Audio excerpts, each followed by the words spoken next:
Some souls never fade with time. Some places, once thought of as historic ruins, still breathe with the memories they guard. Tonight, you'll walk with me into Son Tay Citadel, where a ghost dressed in white, yet casting no shadow beneath the moon, once caused a photographer to vanish for 3 long years. This story isn't here to be believed. It's here to be remembered. Because some truths were never meant to be forgotten.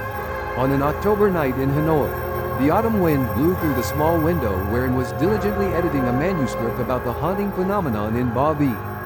The laptop made a soft ting sound like a whisper behind her neck. An email appeared with an unfamiliar sender address. Subject: The girl in white at Son Tay Citadel, you are not the last victim. Anne's heart ached. That name, Son Tay Citadel, was not the first time she had heard it, but an email from a photographer who had disappeared 3 years ago. In the middle of the night, was something that had never happened before. Anne opened the email. There was no content, just a large JPEG image file. Ghost_Sante.jpg. When she zoomed in, she saw a white figure standing silently by the broken ancient wall. A long white dress, black hair covering her face, her hands hanging down with unusually long black nails, but under the moonlight shining directly on her, she had no shadow. Timestamp in the photo: 3:17 a.m. the 15th of October 2019. The exact time Trung went missing. A line at the end of the email: she's still waiting there. Don't let them see you. Trung. And felt her throat dry. She realized this wasn't just a photo. This was a summons. The door opened for the curse to begin to live again. And, 25 years old, is a young journalist for the magazine, Darkness Near. She had a haunting experience at the age of 7 when she saw a shadow standing at the end of her bed every night that no one else in the house could see. Since then, she has been passionate about hunting for the truth behind supernatural phenomena. But this email was the first time she felt something was looking back at her through the screen. The trip to Son Tay took place just 2 days later. At the town bus station, she met Hung, a tall, open man, but his eyes always looked like he had just stepped out of a bad dream. Hung is a tour guide who specializes in organizing tours of the Citadel at midnight, but he himself was once seriously injured in a fire, where the fire did not burn the skin, but left a triangular scar on his back. If you want to survive, listen to me. The Citadel is not just a relic, it is a living memory, Hung said, as the sun began to set, and met Mr. Tu, the guard for 40 years, who lived in a small house next to the west gate. His voice was hoarse, but his eyes were as clear as the moonlight shining on a stone statue. You came in tonight? Then remember, don't call out the name of anyone who died. If there is no shadow, leave immediately. Mr. Tu once saw the spirit Elodie in a white dress standing in the middle of cell number 13, looking straight at him, then disappearing like smoke. From then on, he never dared to enter the cellar again. But this time, he gave in a wooden box containing a piece of cloth with a faint red mark. You hold it. If that thing pulls you back, run. The ancient citadel of Son Tay was built in 1822 under the reign of King Min Mang. The thick laterite walls, covered with moss, lead to curved corridors like snake intestines. The surrounding space is strangely quiet, with no sound of insects or falling leaves, as if this place is not affected by time. The old banyan tree in the center of the citadel is of unknown species. Its roots are deep in the cracks. Local people call it the gate to hell, because they have seen fire burning underground on windless rainy nights. Underground is a dungeon that the French army turned into a torture chamber.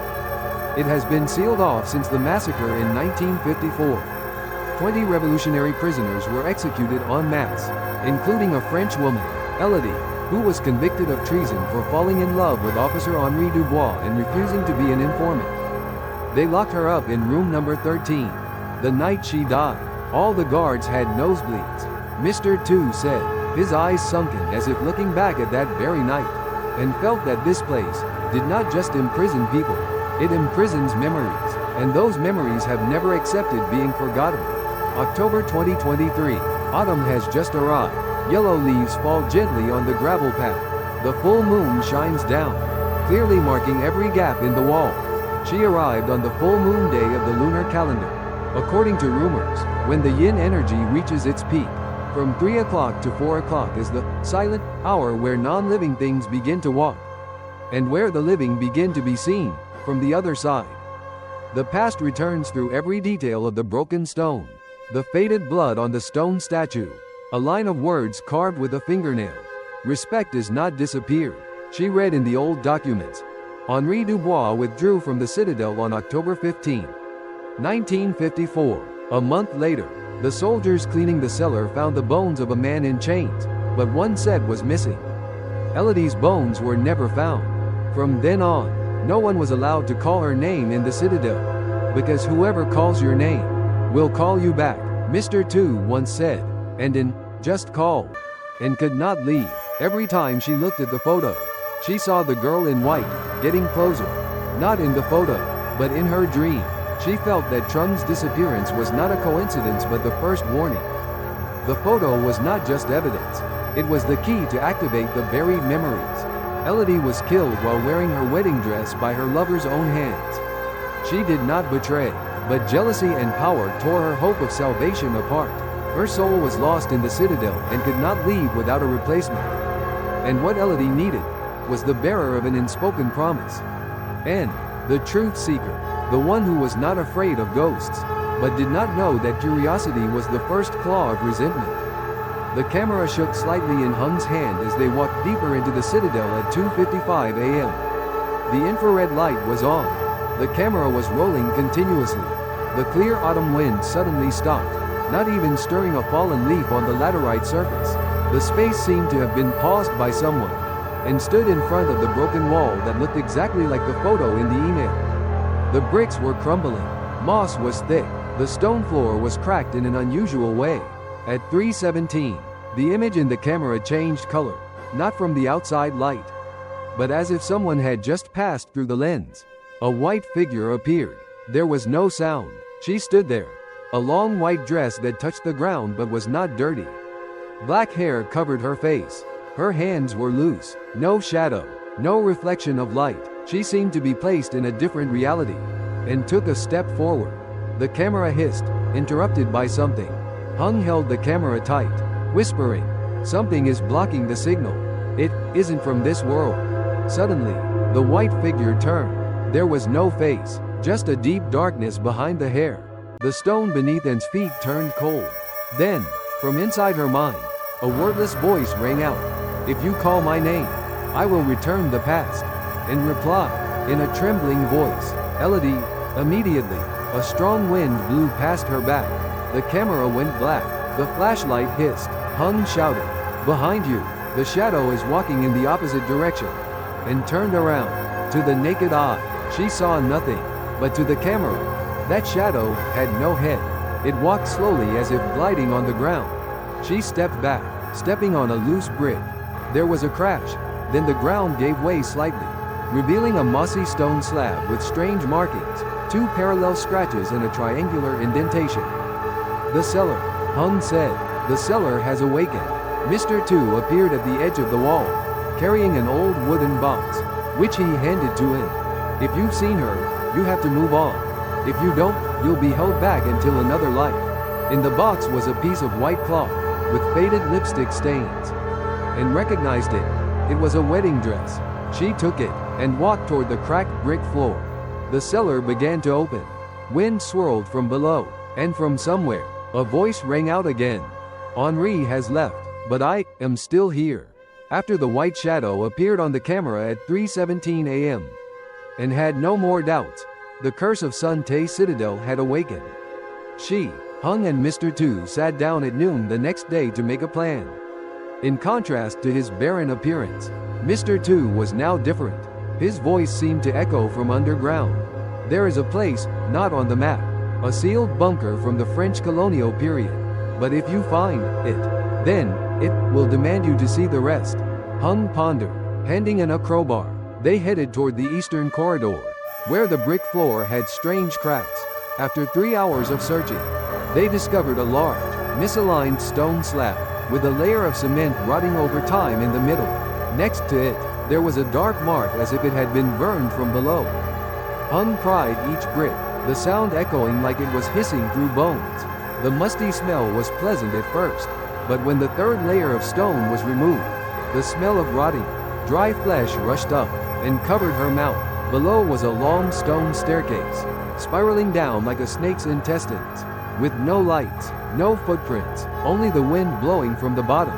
If you go in, there's no way out if you bring anything from down there, Mr. Tu said without even blinking. The three of them looked at each other, then and stepped down first. Her footsteps touched the cold stone floor, where the darkness was not only present, but also watching. When he reached the 28th step, Hung paused. He touched a depression in the wall, a curved fingernail print, deeply etched into the stone, and moved forward. Next to the nail print, there was a line in French, Je reviendrai, I'll be back. They entered the main cellar, a rectangular space, low ceiling, walls covered with dried seaweed. But in the middle of the cellar was room number 13. The iron door was rusty red. The lock had been broken long ago. There were 3 letters engraved on the door, VEL, meaning unknown. And opened the door. Inside was an iron chain stuck to the wall. A piece of human skin still stuck to the latch.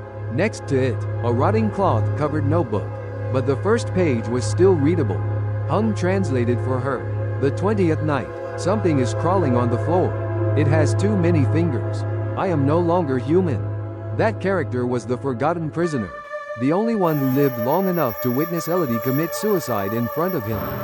According to the records, Elodie was a French woman betrayed by her lover, Henri Dubois, who had promised to take her back but instead signed her death warrant for fear of revealing their unethical relationship. Elodie hung herself with her wedding dress, after writing the last line in her diary. Henri, you can kill my body, but my soul, you will have to keep it. Those words were not a last words. They were a curse. From cell number 13, a triangular corridor opened. The walls on both sides were not flat but were diagonally built as if they were built in an ancient pattern. The floor tiles were uneven, and in some places, they looked like something had scratched them from below, and pointed the light into the middle of the corridor. There was a dark puddle with no light passing through it, as if it were a place where time had broken. I once brought a group of visitors here. The camera couldn't save the image. The memory was blank, Hung said, his voice like he was irritating the scar on the back of his neck. At the end of the corridor, a path opened to a circular room. In the middle of the room, a large stone block, a skull carved from laterite. The eyes were sunken, the mouth was open, but inside there were only bones and chains. And counted, there were exactly 20 sets of shackles, as arranged in advance. Each shackle still had dried blood stains, one by one leading back to room 13. On the wall hung an ancient map, drawn in red ink, the largest marker. The banyan tree, Entrée vers l'enfer, the entrance to hell. That was the banyan tree that Mr. Tu had warned about, the place where no one dared to dig because the roots covered the city floor. But if this map was correct, Elodie's remains were not in room 13, but deep under those roots, and only when the remains were found could the curse be broken. The second night in the city, the blood moon peaked at 3 o'clock. The red light shone on the cliff, creating a wavy line, not from the moon, but from what was reflecting the moonlight. The temperature dropped 7 degrees in just 5 minutes. The recorder turned on in the middle of the night. No one touched it. The sound of a woman crying, Pourquoi tu m'as laissé? Henri, why did you leave me?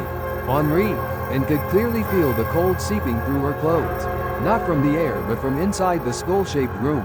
A black shadow appeared on the camera screen, not moving with the person, but standing still in each frame. When Hung turned back to the hallway, he saw his shadow split into 2 directions, as if someone was walking parallel to him. But there was no image.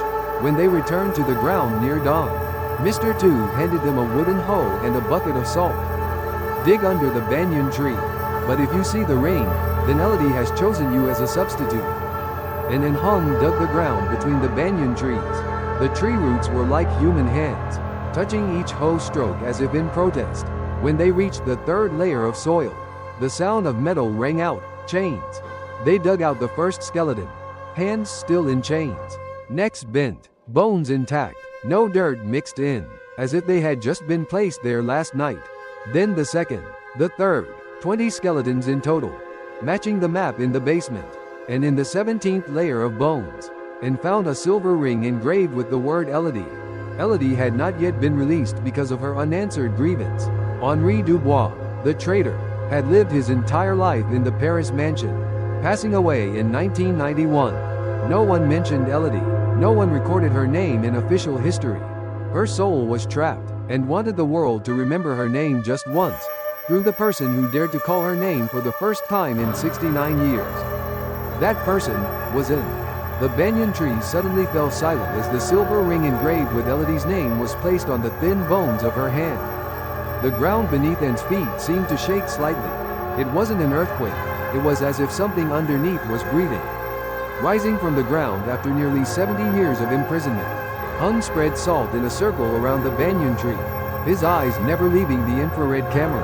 On the screen, a faint light appeared, like a figure squatting at the edge of the bones, but invisible to the naked eye. And sat down, placed his hand on the dry soil, and felt a cold air flow up from his palm to his neck. The recorder suddenly played back the old sound. Henri, je suis ici. Henri, I'm here.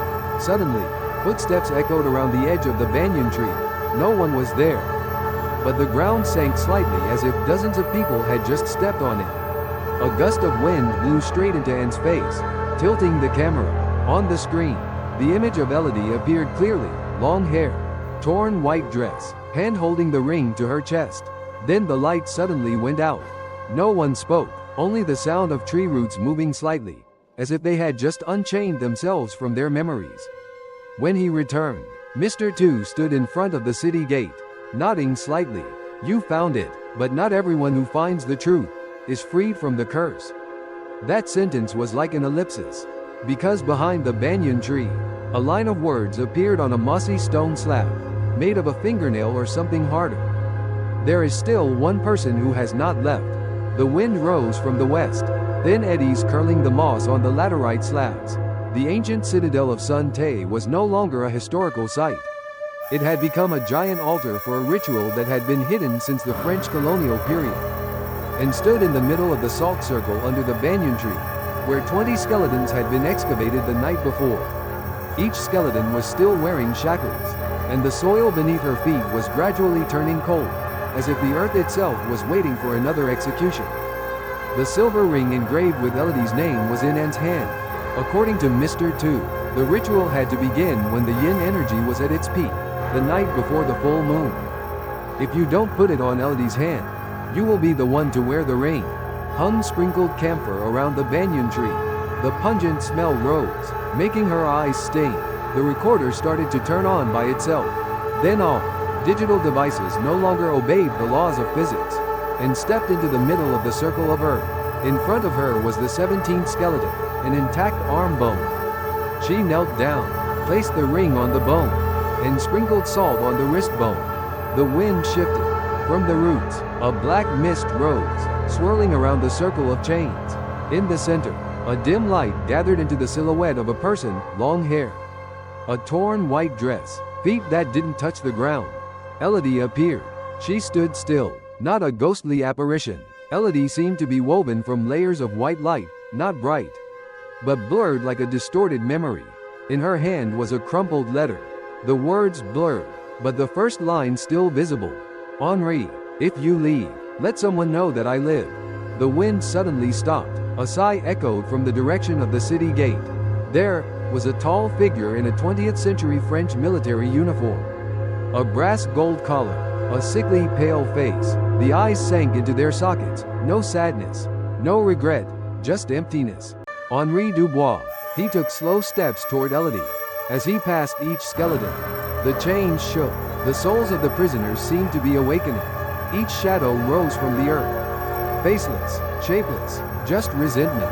20 shadows surrounded Henri. A roar erupted like a breaking wave. Henri knelt. Elodie stepped forward. The letter dissolved into light, merging with the ring. Elodie's eyes were no longer white, but a soft, wet light. You have forgotten me, but I have not forgotten you. And then, she forgave. Henri dissolved into white light. The shadows began to dissolve too. The chains glowed one last time, then went out. The banyan tree trembled slightly, as if a claw had just been removed from its heart. The redress ceremony ended at 4:11 a.m. The banyan tree shed its leaves for the first time in decades without changing seasons. The space around the ancient Citadel Center was filled with cold mist, but there was no longer the smell of blood. No more human breath, and then Hung stood in the middle of the salty ground. The chains disappeared. The camera turned back on. The camera captured the moment when white light covered the entire circle, flashing and disappearing. At the west gate, Mr. Tu was waiting. In his hand was an ancient silk scarf, with faint Chinese characters, Ton Kai Vong Ki, Nyan Ki Chan Na. Those words were like a farewell. Hung was about to step forward, then stopped, and shadow was still there, but not aligned with the direction of the sun.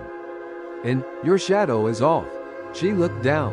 Her shadow split into two branches, as if there was someone standing next to her. But no one was there. She bowed her head, stepped through the gate, and when the third step rang out, the sound of chains rattling came from behind. The night before the full moon, when the yin energy reaches its peak. No one in the area goes out. The wind is still. No dogs bark. No lights are on. The citadel disappears from Google Maps for 3 hours. At the moment when the moonlight reaches its peak, the entire citadel of Shanxi is obscured by a strange layer of clouds. In Hung's camera, time stands still for 7 minutes. The clock stops. A video clip records in placing the rain, but when it is played back, there is an interlude that was not filmed by anyone. The girl in white is standing next to him. One arm is around her waist. Hung is so scared that he does not dare to keep the memory card, but when he deletes it, the machine says, the file has been locked from the inside.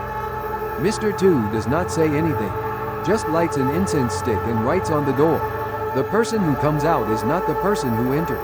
If the ritual is not completed, according to Mr. Tu, Elodie's spirit will take a substitute. The person who calls her name will be held back. But if the ritual is successful, no one will remember her anymore, like a second death, and understands clearly. She did not come here to break the curse. She came to understand why people easily abandon each other, and why some deaths are not recorded in history, only existing in strange emails in the middle of the night. Photographer Trung was the first person to take a photo of Elodie's shadow. But when the camera light met the resentment, he disappeared, not dead, but held back, and did not know that she had completed the ritual. She also did not know that she was still herself. There was only one thing she was sure of. The dead cannot demand justice, only their memories. 1 year later, after Anne's livestream ended with the words, "She belongs here," the online community was in an uproar. But within hours, all copies of the video were corrupted. The original file disappeared from the system. There was a strange hole in the data. It was said, as if the clip itself had been swallowed into thin air. The newsroom wherein worked posted a notice of lost contact. The phone number she used now belonged to a man living in Paris. When asked, he said he had never known anyone named N. But there was one strange detail. The number had belonged to a French soldier who died in Vietnam in 1954. At Son Tay Citadel, people in the area began to see strange phenomena. Every full moon night, the wind blew through the banyan tree, creating sounds like a woman's voice whispering in French. And in some TikTok clips from tourists, there was a short clip. A girl in a white Aodai standing with her back turned under the western archway, holding incense. Next to her, a white figure half a head taller, standing still like a statue.